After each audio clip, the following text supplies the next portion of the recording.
a partir do verso 58. Gênesis 24, a partir do verso 58, assim nos diz a palavra do Senhor. Somente o 58 é uma pergunta. E chamaram a Rebeca e disseram-lhe: irás tu com este varão? E ela respondeu: irei.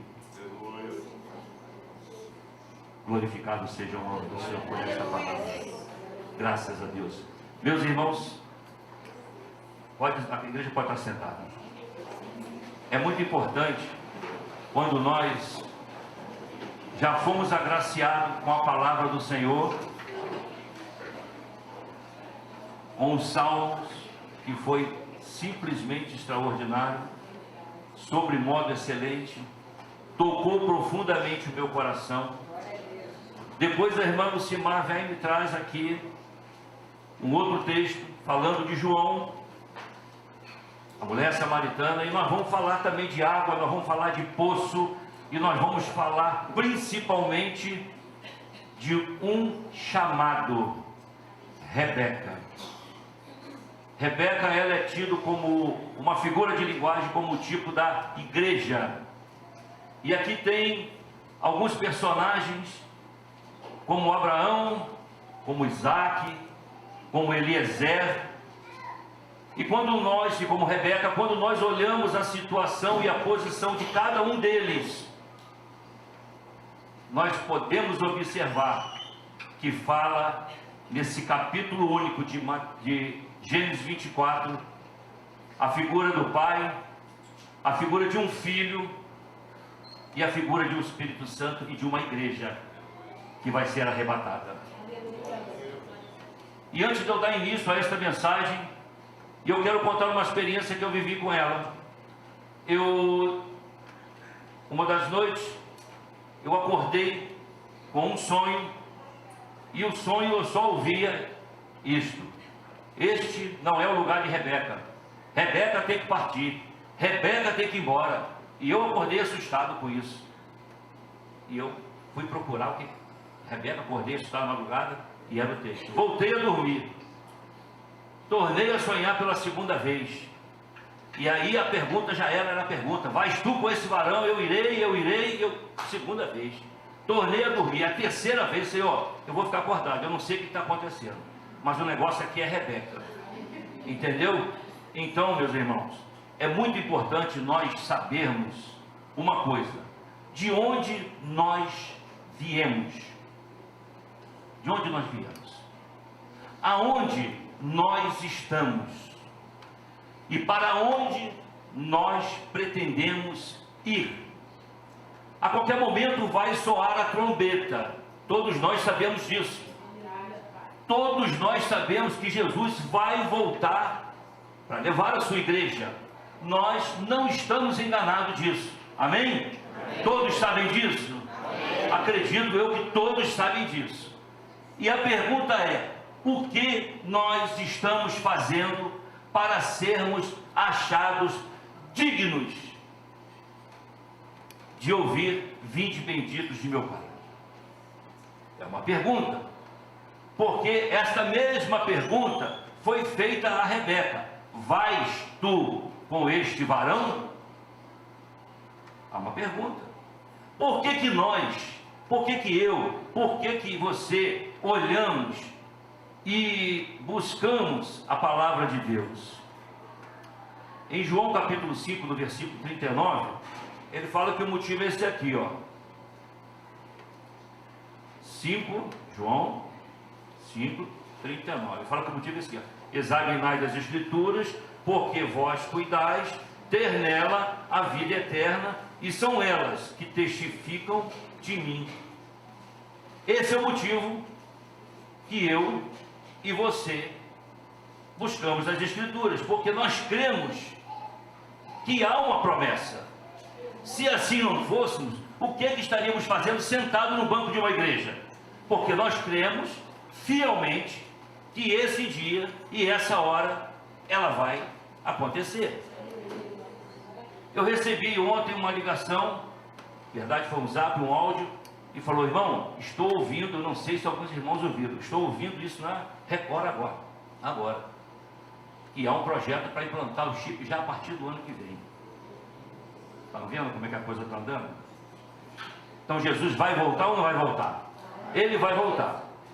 A palavra, numa oportunidade anterior que foi dada na quarta-feira, nós falamos um pouquinho também, que foi quando Ló, ele é tirado pelo anjo, a sua família, porque o juízo vinha sobre Sodoma e Gomorra.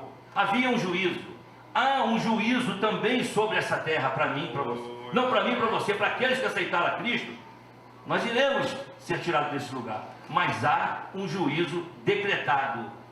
E nós devemos estar atentos a esse momento. O capítulo, então, de Gênesis 24, em um único capítulo, ele vai falar que Abraão já estava avançado na sua idade. Ele já estava avançado na sua idade. Ele fala que ele pede ao seu servo Eliezer para que ele fosse buscar uma noiva para Isaac. E pede a ele que faça um juramento, pondo a sua mão embaixo da sua coxa, e ali ele jurasse. E ele partiria com destino à sua terra e à sua parentela para buscar essa noiva, que era a Rebeca. Eliezer, ele faz o juramento, coloca a sua mão, se aparelha e parte com destino à Mesopotâmia. E lá ele vai e segue, e ele chega até a porta da cidade. E ele, quando chega à porta da cidade, ele faz um propósito com Deus. E nesse propósito que ele faz com Deus, ele coloca no seu caminhar, ele coloca no seu coração: Senhor, olha, a mulher a qual o Senhor tem para o meu servo Isaac, seja ela que quando eu chegar no poço das águas, estão falando das águas, seja a mulher a quem, quando eu chegar lá no poço, ela me ofereça água para beber, e ofereça também aos meus camelos. E ele faz esse propósito com Deus. Meus irmãos, Deus tem uma missão para mim, Deus tem uma missão para você, que é cumprir o ide. Agora, ide por todo o mundo e pregai o evangelho a toda criatura. Aquele que crer e for batizado, esse será salvo. Todos nós temos que cumprir esse ide. Todos nós temos essa missão. Então o texto ele começa desse jeito: e era Abraão já velho, adiantado em sua idade, e o Senhor havia o abençoado em tudo. É muito importante nós entendermos algumas expressões que, quando é colocado que o Senhor o abençoou em tudo, lembramos que já começou a secar, isso é nervosismo. Em tudo significava que Abraão foi abençoado por completo, pela plenitude. Então ele teve filhos, a saber, naquela época, no Velho Testamento, o homem próspero não era o que tinha bens e não era o que tinha riquezas, e sim aquele que gerava filhos. Então aquele que gerava filhos, ele tinha mais status, mais poder do que o homem que tinha bens, por incrível que pareça, o que não é os dias de hoje, né? Então ele já havia sido abençoado de tudo. Então Abraão disse assim, seu servo, o mais velho, né, que é no caso do Eliezer: olha, põe a tua mão agora debaixo da minha coxa. E disse Abraão, seu servo, o mais velho da casa, que tinha o governo sobre tudo que possuía: põe agora a tua mão debaixo da minha coxa, para que eu te faça jurar pelo Senhor, Deus dos céus e da terra, que não tomarás para meu filho mulher das filhas dos cananeus, dos quais eu habito, mas que irás à minha terra e à minha parentela, e daí tomarás mulher para meu filho Isaque. E disse-lhe o servo: porventura não quererás seguir minha mulher a esta terra? Farei, pois, tornar o teu filho de onde saíste? Abraão responde, e disse-lhe, guarda-te que não me faça tornar lá meu filho. Meus irmãos, o juramento foi dado, ele colocou a mão sobre a sua coxa e seguiu com o seu destino. E o destino era trazer uma noiva para se casar com seu filho. Esta noiva, ela tinha que ser da linhagem, da parentela. E aqui já cabe o primeiro ensinamento a mim e a você: cuidado com o jugo desigual. Cuidado. Vocês que estão jovens, vocês que querem casar, o jugo desigual não é brincadeira. Traz luta, traz dor, traz dano, traz sofrimento. Observem que quando um servo se converte ou uma serva se converte, há uma luta que se trava dentro da sua casa para que um venha ganhar, o outro para Cristo. É mentira ou é verdade?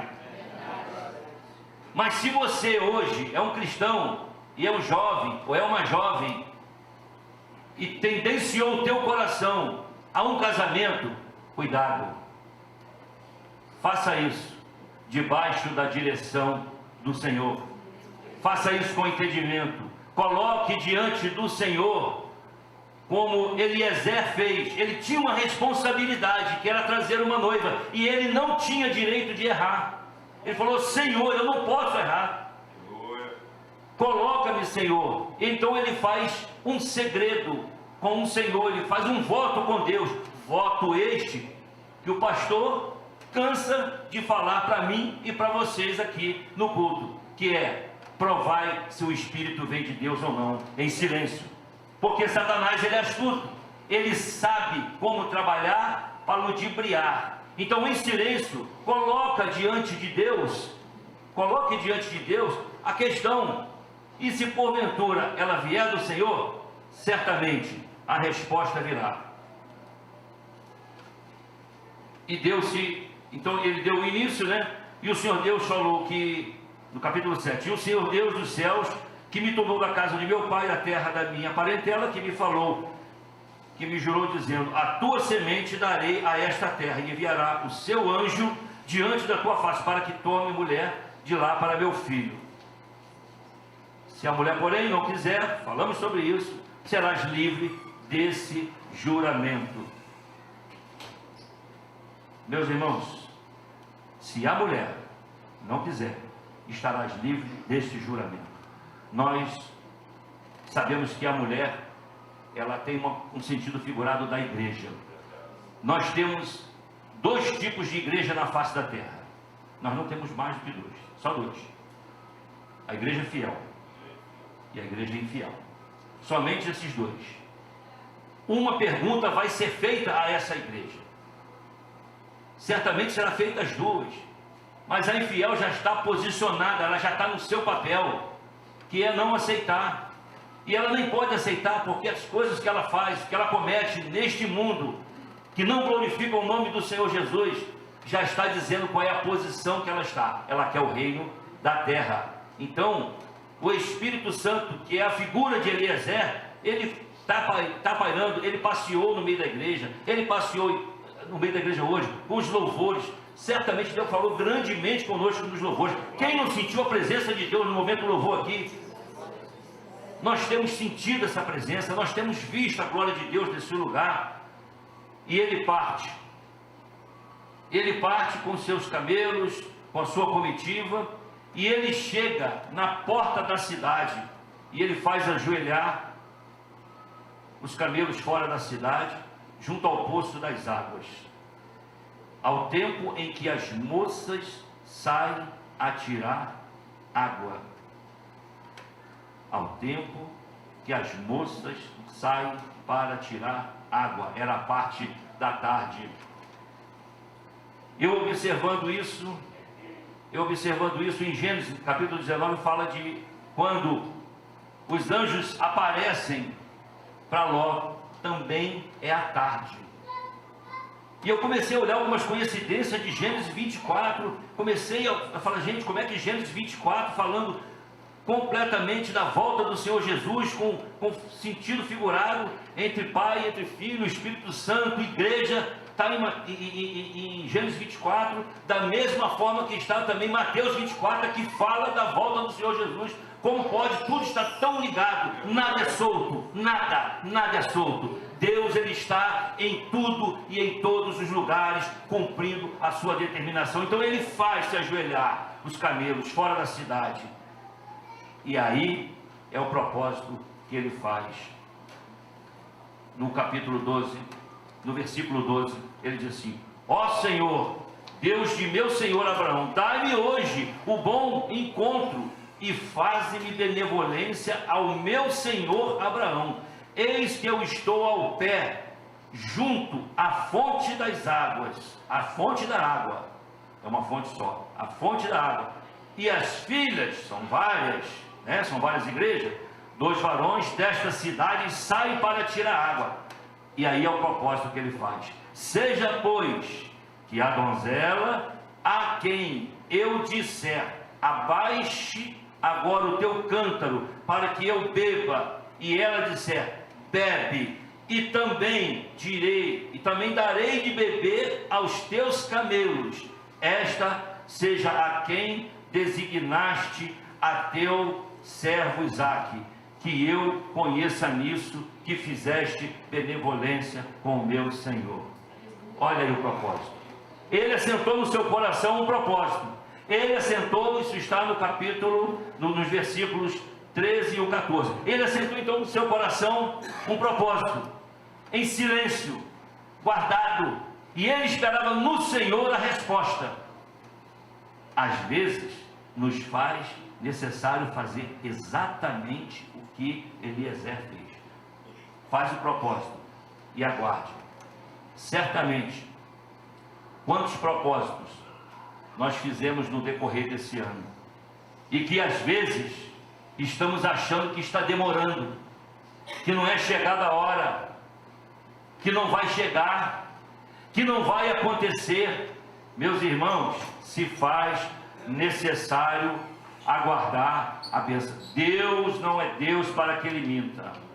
E aí tem um encontro. E sucedeu no 15 que antes que ele acabasse de falar, isso me fez lembrar Daniel. Tu és muito formoso, tu és muito amado. Antes que fosse dada a ordem, o anjo já veio para abençoar a vida dele. Existem linguagens que fazem ligações muito perfeitas. Isso sucedeu antes de que acabasse de falar. Eis que Rebeca, que havia nascido em Betuel, filha de Milca, mulher de Naú, irmão de Abraão, saía com o seu cântaro sobre os seus ombros. E a donzela era muito formosa à vista, muito formosa de vista, virgem a quem varão nenhum havia conhecido. E desceu à fonte e encheu o seu cântaro e subiu. Então o servo correu-lhe ao encontro e disse: ora, deixe-me beber um pouco da água do teu cântaro. Resposta do 18 de Rebeca. E ela disse: bebe, meu senhor. E apressou-se e abaixou o seu cântaro sobre a sua mão e deu-lhe de beber. E acabando ela de lhe dar de beber, disse: tirarei também água para os teus camelos, até que acabem de beber. Observe que Abraão, então, Eliezer, ele fez um propósito com Deus, de que a donzela, a qual que fosse ao encontro dele, que ele fosse solicitar água, ela abaixasse seu cântaro, se curvasse diante daquele que é a figura do Espírito Santo e oferecesse a água, seria essa. Mas ele colocou um segundo propósito, como se fosse uma confirmação, que ela oferecesse também água para os seus camelos. E foi justamente o que ela disse. Ela disse. Não foi outra, foi ela própria quem disse: tirarei no capítulo 19, acabando ela de beber, ele diz: tirarei também água para os teus camelos, até que acabem de beber. E o varão estava admirado, versículo 21, e o varão estava admirando de vê-la, calando-se para saber se o Senhor havia prosperado na sua jornada ou não. Ele fez um voto, sim ou não? Fez um voto. Ele ficou o quê? Calado, aguardando o momento para saber se a bênção vinha ou não vinha de Deus. O que você tem colocado diante de Deus?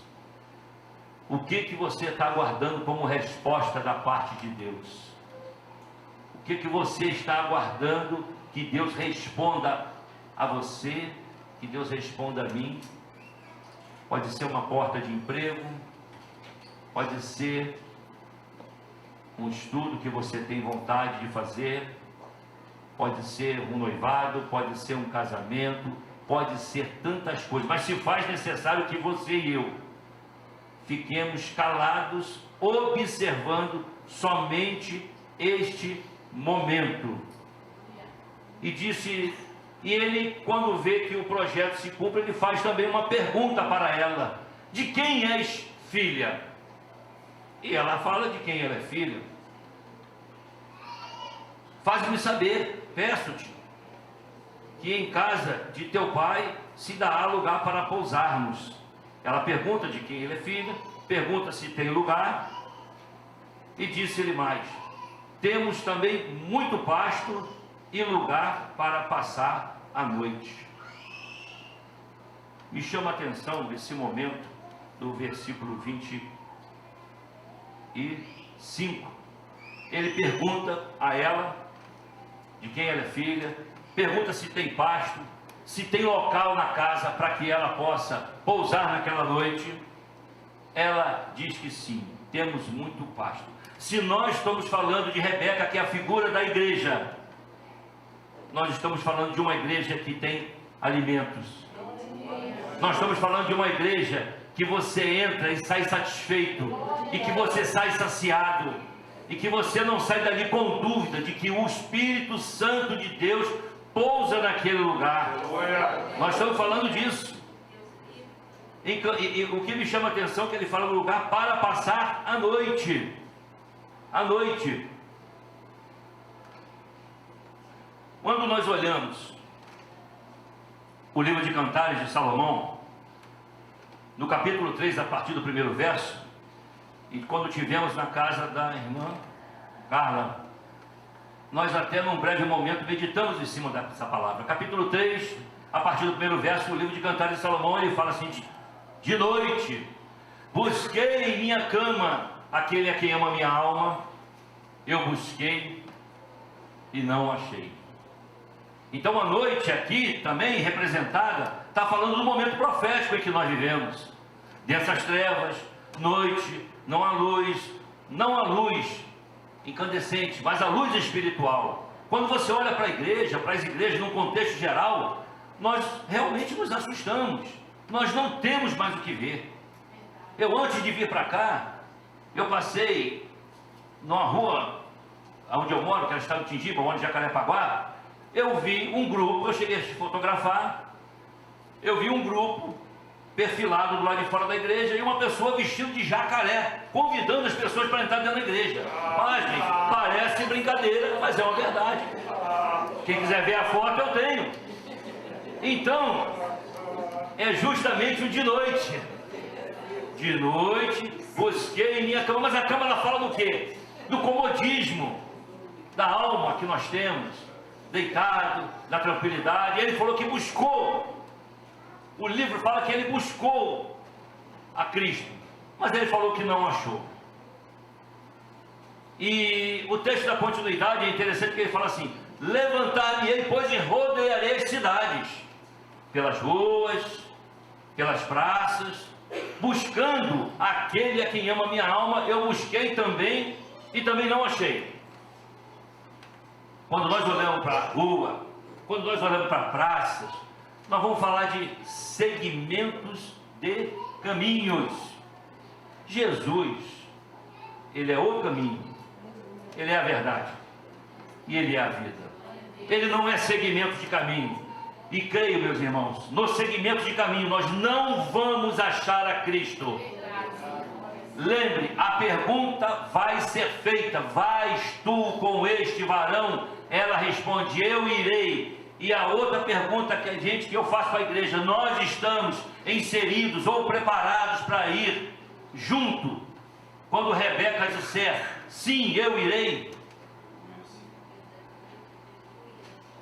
E em Cantares ele continua, ele fala que foi pelas ruas, foi pelas praças, buscando aquele a quem ama a alma dele. Ele falou assim: olha, eu busquei, mas não achei. Acharam meus guardas que rondavam pelas cidades. E eu perguntei para eles: viste aquele a quem ama a minha alma? Depois, se vocês quiserem ler o texto, está escrito, sabe o que? Não tem resposta.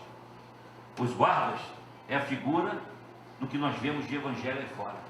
Quando você pergunta assim: você sabe quem é o amado da minha alma? Eles não conhecem. Eles não têm experiência com Deus. Eles não vivenciam o sobrenatural de Deus. Agora, pasmem, eles escrevem livros. São doutores em divindades. Pregam como ninguém. Tem uma eloquência que convence a muitos e arrastam multidões. Mas quando você pergunta: viste aquele a quem ama a minha alma? Não tem resposta.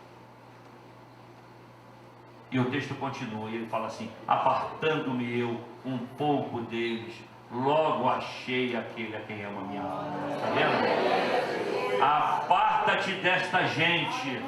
Esta gente não tem o que oferecer a nós. Nós podemos não ser o melhor pregador, mas nós sabemos que Jesus Cristo vai voltar. A promessa dele vai se cumprir. Os intentos dele vai se cumprir. Creia nisso. Guarde isso em seu coração. Eliezer chega à casa de Rebeca. Obrigado. Quero ficar vendo, não, que a gente esquece tudo. Ele chega à casa de Rebeca.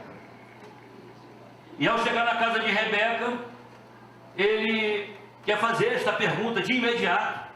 Ele quer saber quem é o pai, ele quer saber se está tudo aos conformes, e já automaticamente já prepara um banquete para ele comer,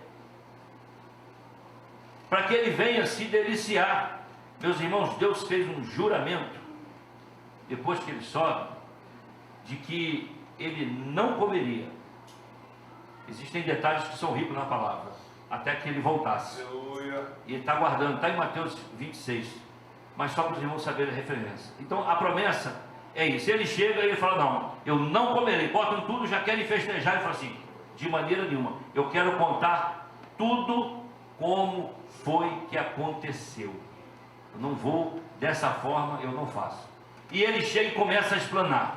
Ele começa a colocar então diante do pai de Rebeca, da sua mãe, de Labão, tudo como foi o ocorrido, tudo como foi o fato, tudo como aconteceu, como foi o propósito que ele fez, para que eles soubessem que Deus estava nesse negócio, porque era assim, era desta forma. O Velho Testamento se fazia desta forma, e nós não estamos aqui para questionarmos algumas coisas, né?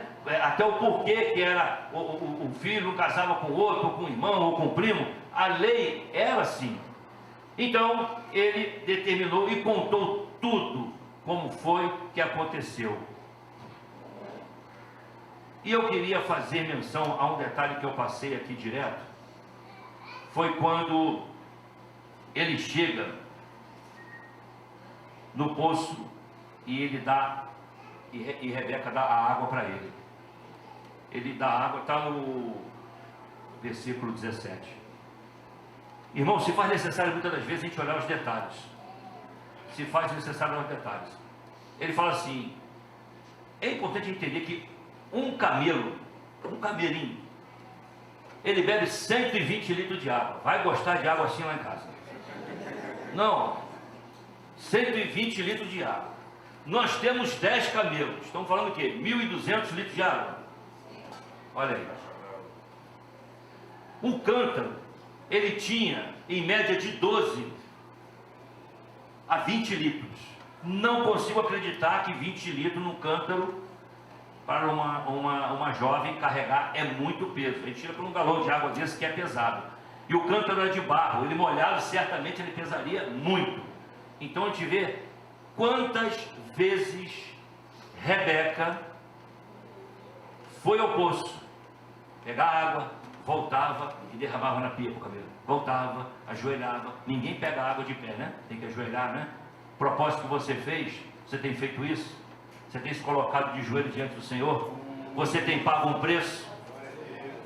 Não é uma, não é duas, então não é 3, não é 4, não é 5, porque se fosse, vamos fazer conta, se fosse um camelinho só, a 20 litros de água, 2, 4, 6, 8, 10, 12, 6, ela iria 6 vezes, então ela foi 60 vezes ao poço.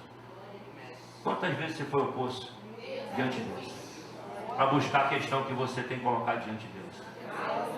É rápido? Você está esperando que a tua bênção venha rapidinho? Não vai vir assim não, meu filho. Você vai ter que convencer a Deus que você não desistiu. Você vai ter que convencer a Deus que você é firme. Você vai ter que convencer a Deus que você entrou no propósito e você não vai errar, que você não vai dar para trás. Você tem que provar para Deus, porque para Ele nós temos que nos posicionarmos e estarmos firmes naquilo que é o propósito, que é o propósito maior, que é: Senhor, Tu me aceita no Teu reino. Depois disso é que dá seguimento. Então nós vimos que esta é uma verdadeira igreja fiel. Ela paga um preço, ela ora, ela jejua e ela não desiste com facilidade. Ela não desiste.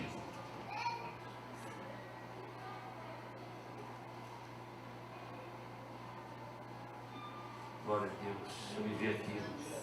Cantares capítulo 3. Eu vou aproveitar, está no segmento. Cantares capítulo 4 do verso 9. Se não me engano está aí, ele fala assim: tiraste-me o coração. Vamos ver se é isso?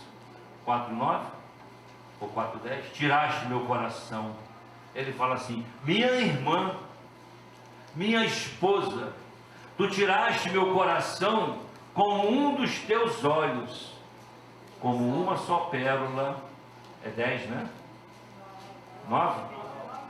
4:9? 4:10. Tiraste meu coração com um dos teus olhos, como uma só pérola no colar do teu pescoço. Quando nós olhamos esta mensagem, esta palavra também de Cantares, que está dando seguimento do momento profético da escuridão que vive, as trevas que vive a humanidade, nós estamos falando do momento exato que a igreja está sendo tomada aqui. E quando você faz um paralelo, a pergunta vai ser feita a Rebeca: se o noivo vem buscar sua noiva, o casamento vai se dar aonde? Na eternidade. Não é aqui. Observe, a igreja vai ao encontro com o Senhor. Jesus não pisa aqui nessa terra a princípio. Observa que quando Eliezer faz a pergunta, se ela não quiser ir comigo, ele fala assim: não torne lá o meu filho. Você vai trazer uma esposa de lá, mas não tornará o meu filho lá. O filho não pisa nessa terra. Não pisa. O filho só pisa nesta terra, casado com a igreja, com o milênio. Então ele não pisa, ele não pode pisar, porque senão a palavra vai estar ao contrário. Então no capítulo 4, de verso 9, ele fala: tiraste meu coração. Ele fala: minha irmã, minha esposa, tiraste meu coração com um dos teus olhos, como uma só pérola no colar do teu pescoço. Eu acabei de falar que o noivo, ele vem buscar a noiva. E o texto ele fala: minha irmã, minha esposa. O arrebatamento, meus irmãos, ele vai se dar num abrir e fechar de olhos. Ele já arrebatou a igreja. Ele já levou. Observe o texto: tiraste meu coração, minha irmã, minha esposa. Se o noivo vem buscar a noiva, ele já arrebatou a igreja no momento de abrir e de fechar de olhos. Mas o que que faz? A pergunta é: o que que faz? O que que faz o noivo vir buscar a noiva? Ele fala que é uma pérola no colar do teu pescoço.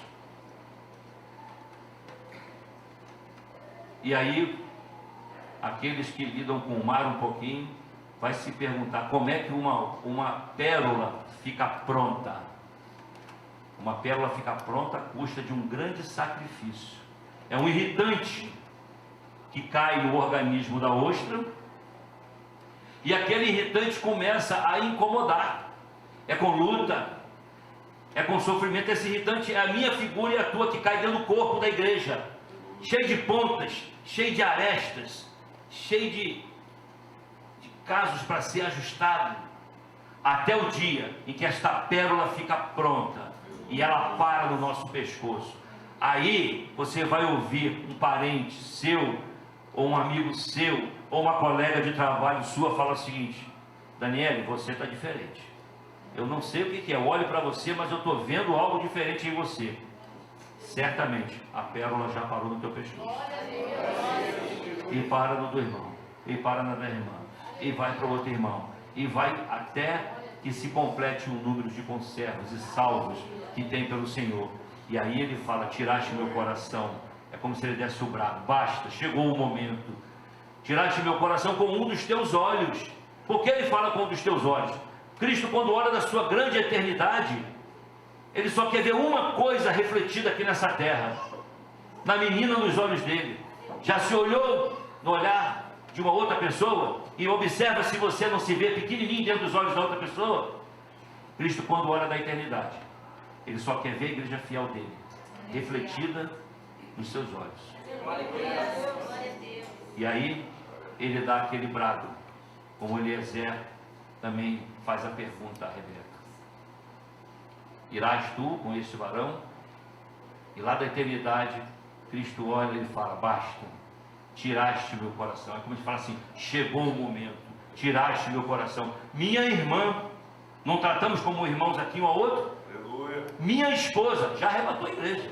Se o noivo vem buscar a noiva, casou, já arrebatou. Quando ele fala minha irmã, minha esposa, ele já levou a igreja junto com ela. Não vai se dar no abrir e fechar de olhos? Acabou, já levou a igreja. Assim será também como Rebeca. Quando olharmos, ele já tomou a igreja, ele já levou a igreja. Nós precisamos hoje nos alinhar. Nós precisamos hoje fazer um checklist da nossa vida e colocar diante de Deus o que está faltando para que possamos ser inseridos verdadeiramente e guardar esta certeza de que Jesus Cristo vai voltar, e guardar a certeza de que nós seremos arrebatados. Como diz, acho que Eclesiastes, ele fala: tolo, se Deus pedir a tua alma, que tu tens preparado? Irmãos, a coisa é muito séria. Nós temos um grupo de oração, em que nós estamos vendo, no grupo de oração, nós estamos vendo quantas pessoas foram ceifadas de uma hora para outra. Meus irmãos, o arrebatamento para essas pessoas aconteceu. Não poderia ser eu e você? Poderia. Deus poupou. O motivo está na dispensação dele. Então nós temos que estarmos atentos, alinhados, preparados do que há por vir. Então, o que aconteceu? Já nós estamos finalizando. Ele conta então toda esta fábula do que aconteceu, o formato como aconteceu, e coloca diante de Deus, e coloca diante do pai, e ele fala assim. Aí a mãe fala assim: olha, não dá para deixar ela ficar aqui uns 10 dias conosco? Como foi dito, a igreja tem dia, e tem hora para sair desta terra. Nem eu, nem você temos domínio sobre isso. Nós não temos domínio sobre isso.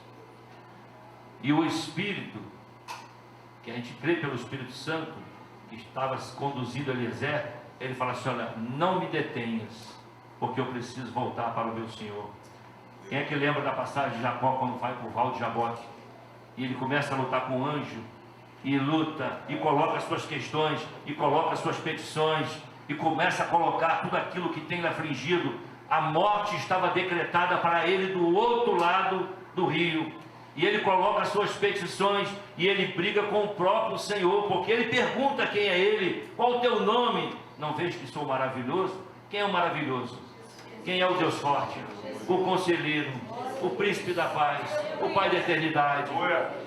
Meus irmãos, coloque diante de Deus aquilo que tu tens e peça a direção dele para que ele possa te abençoar. Jacó colocou, e a juntura da sua coxa foi tocada, a sua pisada, a sua forma de andar, o seu caminhar foi mudado, o seu nome foi trocado. Aí sim, a morte não pôde o detê-lo. E o Senhor falou: não me detenha, porque eu tenho que subir, eu tenho que ir. Da mesma forma, quando a mãe fala: deixe ela ficar aqui mais uns 10 dias, Eliezer fala: senhora, não me detenha, porque eu tenho que voltar para o meu Senhor. Não me detenha. Meu irmão, minha irmã, a igreja, quando a última trombeta tocar, soar, a igreja vai ser arrebatada. Ela vai sair dessa terra. Ela tem dia e tem hora marcada. Nós não sabemos, nem eu, nem você, ninguém sabe. Mas uma coisa é certa: aquilo que está programado para acontecer não pode e não será impedido por homem nenhum. 10 dias. Fique-me por 10 dias. Não, não tem 10 dias. Não tem 2 dias. Não tem 3 dias. Quando Deus determinar e der a ordem, vai acontecer. Que nós possamos se encontrar misericórdia da parte de Deus. Que nós possamos ser inseridos nesse grande dia. E quando nós ouvirmos,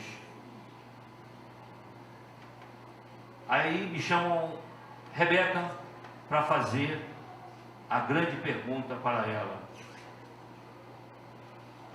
Bom, todos estavam querendo conduzir de uma forma: 10 dias, vamos tentar, pode ser, não pode. Fala assim: por que não perguntemos a ela? Quem vai ser convidado vai ser a igreja. Será que a igreja, a voz da verdade, está pronta para essa pergunta? Rebeca, mandaram chamar Rebeca e disseram: vais tu com este varão? E ela respondeu: irei. Aleluia. Ela não pestanejou. Irei. Meus irmãos, que nós possamos sair daqui nesta noite com o entendimento: este não é o lugar da igreja. O lugar da igreja é na eternidade. Rebeca vai partir. Rebeca, como no sonho, vai embora. Rebeca, aqui não é o lugar dela. A trombeta vai soar. A trombeta vai soar. E ela vai dizer: Senhor, eu irei. Se ela puder, Senhor, eu já estou aguardando isso por muito tempo. Nós estamos aguardando isso. Vais tu com este varão? Eu irei, Senhor. Que nós possamos entender isso. Que o Senhor nos abençoe por esta palavra. Que o Senhor nos dê a graça, a misericórdia, e nos faça sair daqui com um entendimento. O grupo de louvor já pode se posicionar. E sair daqui com um entendimento, um único entendimento: Jesus vai voltar. Nós temos que entender isso. Há uma promessa, há uma pergunta. A promessa vai se cumprir e a pergunta vai ser feita. E uma outra pergunta é feita: nós estamos preparados? Que o Senhor nos abençoe e nos dê a graça por esta palavra. Amém?